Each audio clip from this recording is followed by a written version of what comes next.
Hello everybody, this is Scott Dudley from Funnel Fella Radio, and today my special guest is Brittany Madden, who's based in Southern California and is the founder of an agency called Leverage Digital Design, and they help B2B brands topple their sales numbers by creating compelling brand positioning. Brittany, welcome to the show. Are you ready to rock and roll? Sure am, Scott. Let's do this. All right, cool. Let's get stuck into it. So let's sort of go back in the beginning to your background and how you first got into marketing and funnels in particular. Yeah, absolutely. It's a very long story, but I'll give you the Coles Note version, of course. But let's see, I started my career in graphic design, and I really saw there was kind of a disconnect between, the people that saw my design and the people that really needed to see my design in order to sell the product. That kind of pointed me in the direction of marketing and kind of saying, okay, I really needed to focus on targeting. It's more than just a pretty design. It's who the design speaks to and who needs to see it in order to buy, right? Because if you're doing a nice packaging product, it doesn't matter if it's not hitting the right people. So after doing my master's degree, I really spent most of my daylight hours focusing on targeting the right people, targeting, segmentation. I always say this to my clients: you can build the best sports arena, you really can, but has the greatest beer, has the best community. But if you don't have paved roads, you don't have traffic coming to it, nobody's going to be there to enjoy it. It's the same thing with a brand, same thing with a website. With no traffic to websites, it's just an unseen statement. So it's from there. Let's see, I got successful at targeting and really heavily focused on brand strategy, learning how to fill the gap between targeting through segmentation. At that point in my career, I really worked with hundreds of brands like Stila, Disney, Under Armour, a bunch of them. And I art directed all these marketing campaigns for them. And it was a lot of fun and it was a lot of hard work. But at that point, I kind of still felt that the targeting and the brand advocacy could really be better. They obviously do a great job. That's why they're the top brands of the world, but they still weren't really talking directly to their consumer or who their consumer could be. It was more of a blanket statement. It wasn't as targeted. And so that really kind of got me looking into digital, right? The difference between sending things to press. I was really great at that. Right. But after that, I decided to kind of shift out of fashion, out of consumer brands. And I joined the big data tech industry, soaked up everything I could. I learned UX, coding, data analysis, all the, we'll say fun stuff, but the technical stuff, and that's really where I learned about funnels. That's what really started it for me, was saying, okay, well, we've got all this data. We have all these people that are looking at the brand. Who are they? Why are they looking at the brand? I kind of felt like their targeted approach was exactly what I was looking for to help the big brands relate to consumers, because it's not just the brand wanting the consumers, but the consumer wanted to be a part of the brand as well. So now my agency focuses mostly on funnels, and I love doing it. Okay, so how long ago did you sort of start getting into the funnel side of it? The funnel side of it from the web side, not the sales funnel side, was probably about 10 years ago now. Oh, okay. So you've been in it a fair while. Fair enough. Mm-hmm. All right. So if we sort of fast forward to right now, with your agency, Leverage Digital Design, tell me a little bit about what you do with that and how you help your customers. Absolutely. So, Leverage Digital Design, really, I took every part of me, every aspect, the marketing side, the graphic design side, branding specifically, and the web development, and kind of put it into one agency. And that was probably about 5 years ago now.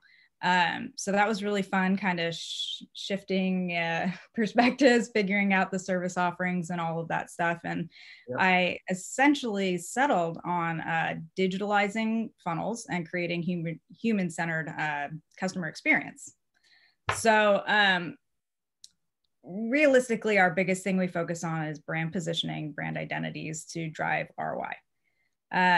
So we do that kind of by backward engineering the reason people buy, the psychology behind it. Think of all their decision-making process. What motivates their buying specifically to your product over another one? Why are they buying a boat instead of a motorcycle? Right? You know, it's not just about your direct competition, but it's also about your secondary competition. You know, so that's really what makes it powerful, is the ability to become the ideal customer yourself first before you start marketing to them at all. Right? Because then you can build the brand around who you already know they are. Yeah. So that's kind of the positioning behind it. We really kind of get granular with that and figure out the best way to become your ideal client yourself as the brand. But obviously it's much more than just having a product in the right space at the right time, right? At the end of the day, consumers mostly buy with their eyes, right? You buy a man's love with food, I hear, right? It's consumers, they buy with their eyes. So, you know, if it's between two identical products that have the exact same offer, the consumer will always choose the better design every time. And exactly. Right? Yeah. Every time. Yeah. I know that because we've tested it. We've done focus group upon focus group, and every time it doesn't matter. Yeah. Yeah. Exactly. It doesn't matter if it's a book cover, a funnel, a website, packaging. It's just every time, it's never failed.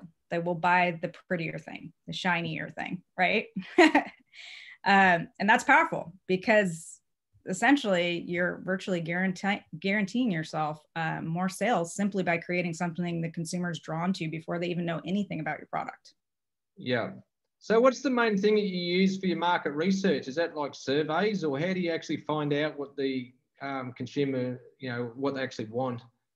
Absolutely. Sometimes we do surveys, focus groups. A lot of the times we test it. We ad test with funnels, and we really narrow it down from there. The better I get with funnels, the more I'm using that, because, you know, focus groups can be expensive and time consuming. If you want to get a product to launch quickly, maybe not the best way to go, right? So just run extensive split tests and just let the data determine where to go. Yeah.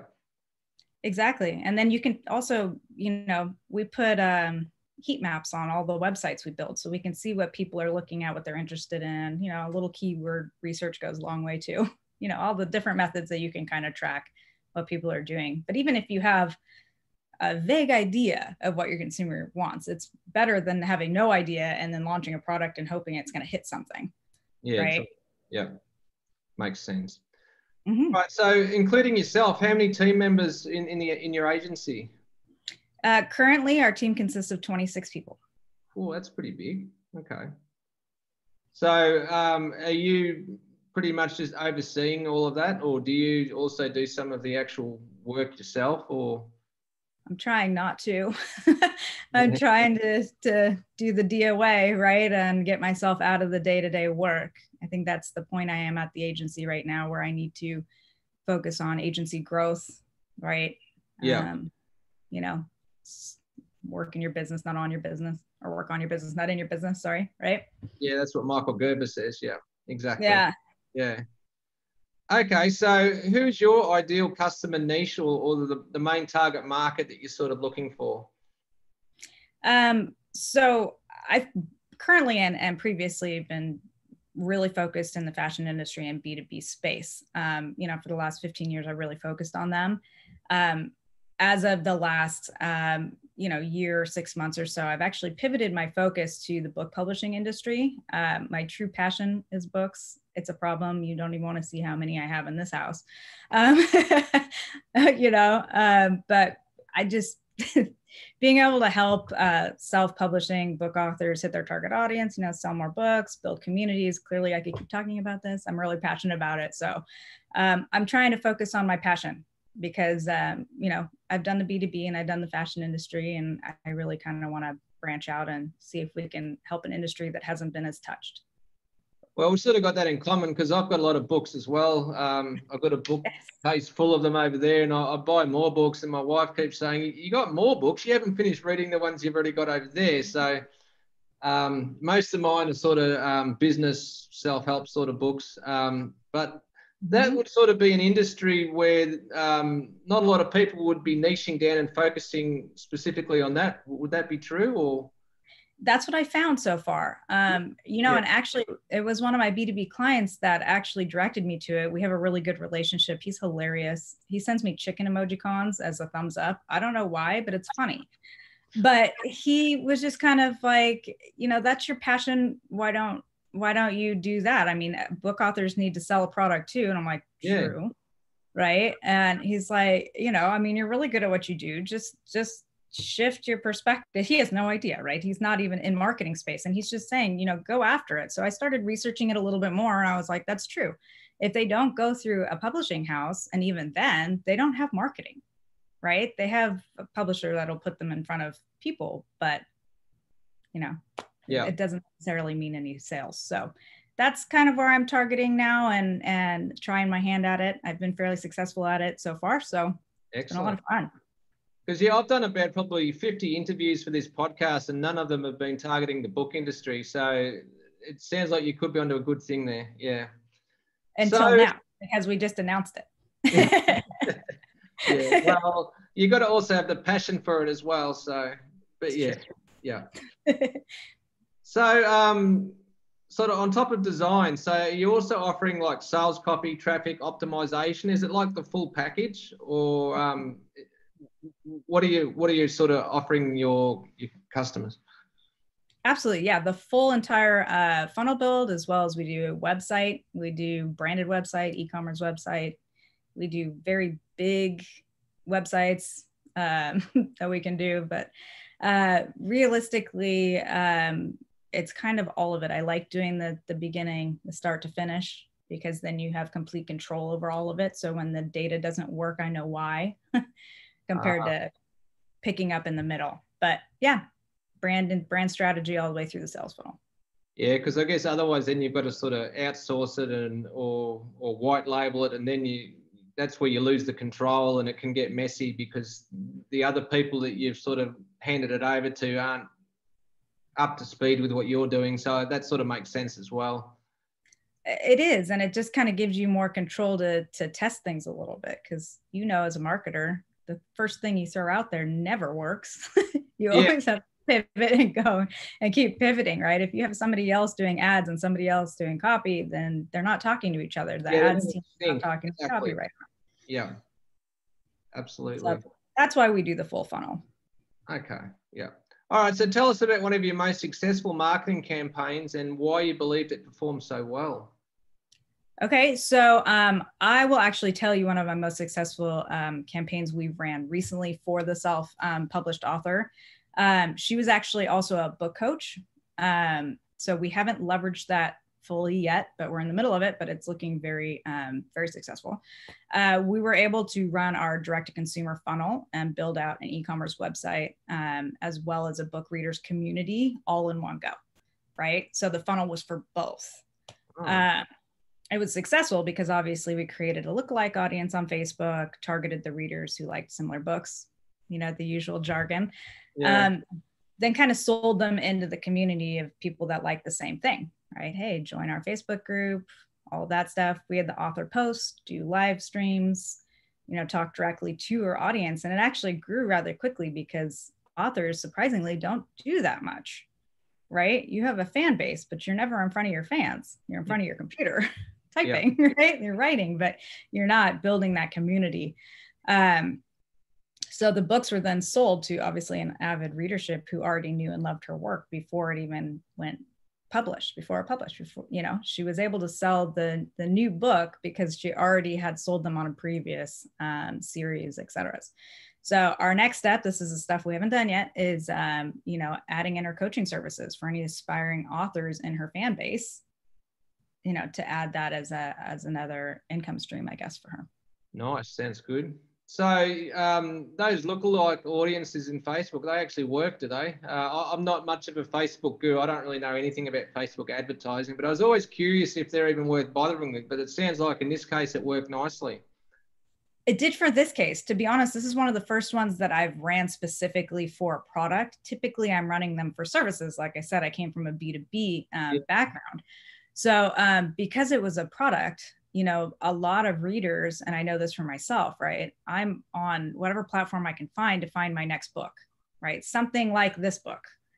similar to this, has strong female lead or whatever I'm interested in, right? That's, self-help book on this. It's really hard to find that, right? So when you have advertisement coming up and saying, hey, I am this author that's similar to an author you already know they like, of course they're going to click the ad, right? Yeah. Because as a reader, you're always looking for the next best book to Yeah. lead you, So that's why we tried it, and it worked very well. Yeah, I can relate to that. A lot of those Amazon sort of, you might like these down the bottom. I fall for those all the time. So I can relate to what you're saying, yes. It's the gum at the end of the till, you just have to get it because it's there. Yeah. Right. It's that's Amazon's version. I'm serious. I believe that wholeheartedly. Yeah, they'd make a fortune from that for sure. I mean, yeah, it's a great idea. So what are your favorite online tools and platforms that you use to run your business? So I thought about this question pretty hard because I wanted it to be something people could take away. From an agency perspective, I would truly be lost without Reich. I've tried every single management, task management platforms, project management, all of that. And I just found Reich for what I'm doing worked the best because I have obviously multiple clients, but then each client has multiple projects that have multiple team members, right? My copywriter doesn't need to be on all of my projects that my web developers are on, et cetera. So for Reich, it was good because I could see an overview of everything, but they only needed to see what they were in charge of. So that's why I use Reich for project management. Just for markup and wireframes, I use InVision and of course WordPress. CMS, WordPress girl. So I'll do that all day. And then for funnels, like we kind of spoke before this about, I just host them on the subdomains of the platform that we build on WordPress. I don't use ClickFunnels, but I will try it. I will give it a go. I get a lot of people telling me to do it, but since we're development heavy, we just build them out ourselves on the client's domain that we typically build their website on already. And then I would be remiss if I didn't say Funnelytics. The only funnel mapping tool I'll use, obviously, for forecasting numbers, testing against actual traffic, easy optimization. I mean, it has it all right there. So it's a game changer because you can actually see what's working and what's not compared to guessing going through Google Analytics. Yeah, Google Analytics is horrible. I have to agree with you there. Yeah. Yeah. So Reich, I've heard of that before. Is that a bit like a Asana? Is it something similar to that? Reich, yes. It's similar. It's not as robust. I found I didn't need as much. Oh, right. okay. I needed more just the simple way to organize than I needed, Asana is great. I've worked with it in many of my, like when I was actually in the workforce and the job, we use those more often than not. We had a 200-person team, right? It was a big, big office doing all this stuff. That's where the project managers needed it. But for me, I didn't need it and it was too expensive for me to put in my agency. Okay. So I found Reich, like you can even mark up in Reich, right? If you have copy changes, you can write in there, right? So it's something that's an easy platform to integrate. Yeah, I'm pretty sure I've used that before with the copy changes in Reich. I work for an agency, like as a contractor, and that was their platform. And I can remember the copy changes. So that is a good feature. I agree with you. Yeah. Mm-hmm. It is. It's good. Yeah. So what are some of the biggest and most common mistakes that you see your clients making? The biggest, the one that I see all the time, because every time I talk to a prospective client, I've tried marketing before and it never works. I get that time and time again. And the biggest thing for me is I say, okay, so what kind of marketing are you doing? And they rattle off about 15 different SEO, social media, inbound, et cetera. And it's like, right. But at the end of the day, do you know what each one of those are meant to do? Right? How can they help your overall goal? What is lead generation your overall goal? Because then I wouldn't do social media. That's to kind of educate and get brand advocacy and, kind of teach people about it. That's not to close sales. You're never going to close a deal off of social typically. Right. So a lot of the times the clients are spending a lot of money on marketing budget for different types of marketing instead of focusing on the one type of marketing that will actually help them. If it's lead generation, obviously funnels. And a lot of clients don't know that because they're just not marketers. So they get told, hey, you should try SEO because it'll get you to the top of Google. But is that going to make people buy your product? Right. So I get that all day. I really do. Is really people not really knowing what they need. Yeah, fair enough. So they're better off sticking to sort of their business and letting sort of you do the marketing. So yeah. Well, exactly, right. I'm not going to be able to help you, be a personal trainer. I can't help Jim. I can't tell you how many push-ups and whatever's to do. I don't even know the names for them, right? So, it's often best to just keep it simple and stick with what you know. Exactly. And whatever you don't, you outsource. Exactly. Yeah. Okay. So what's the biggest challenge that you consistently have to face while running your agency? We kind of briefly touched on this, but the biggest challenge for me right now is to take myself out of the day-to-day, right? My KPIs personally are needed to be focused kind of around the next steps for leverage digital design, leveling up, kind of bringing out this subsidiary I'm attempting to do, and not project management of the clients, because obviously the slower I reach my goal, the slower the agency grows. So talking to other agency owners, right? I mean, you need to focus on growing your actual agency because you're the CEO, you're not the copywriter. And even though you probably were a copywriter, like I was a designer, yes, and as much as I'd love to look at all the logos, you outgrew that phase in your agency. So that's a good thing because that means you're growing, obviously, and I've got an excellent team. I love all of them and they do it better than me. So my job is to keep them working. Why do I want to come in and tell them what changes to make when I guarantee the client's going to tell them something else anyway? Well, that's what I was sort of thinking with 26 employees. Is it a bit of a challenge to manage all of them? That seems like, I mean, for me, I've never managed that many people. So is it a challenge to have that many people that you sort of got working for you? Reich helps.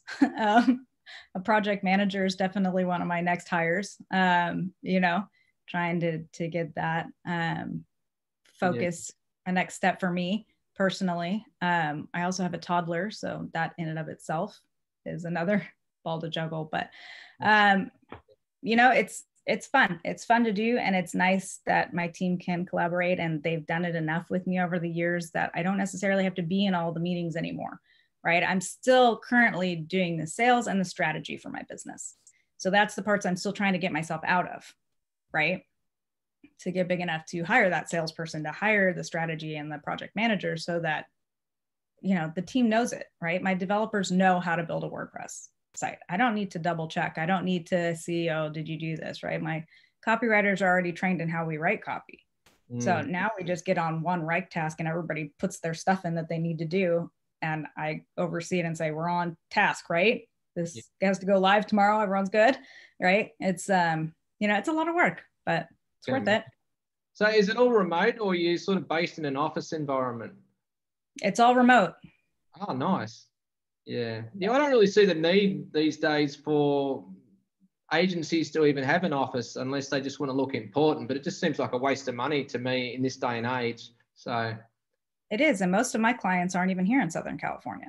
Yeah. Right. I have some in the UK, some in Canada. I obviously have some in the States, and I'm on video calls anyway. Yes, so I might as well. Most of them are going to walk into the office and visit you anyway. So yeah. Yeah. The presentations are actually easier to do online than they are standing there pointing, because then I don't have to stand. Yeah. Cool. All right. So what are you curious about or researching right now regarding digital marketing, sort of with an eye to the future?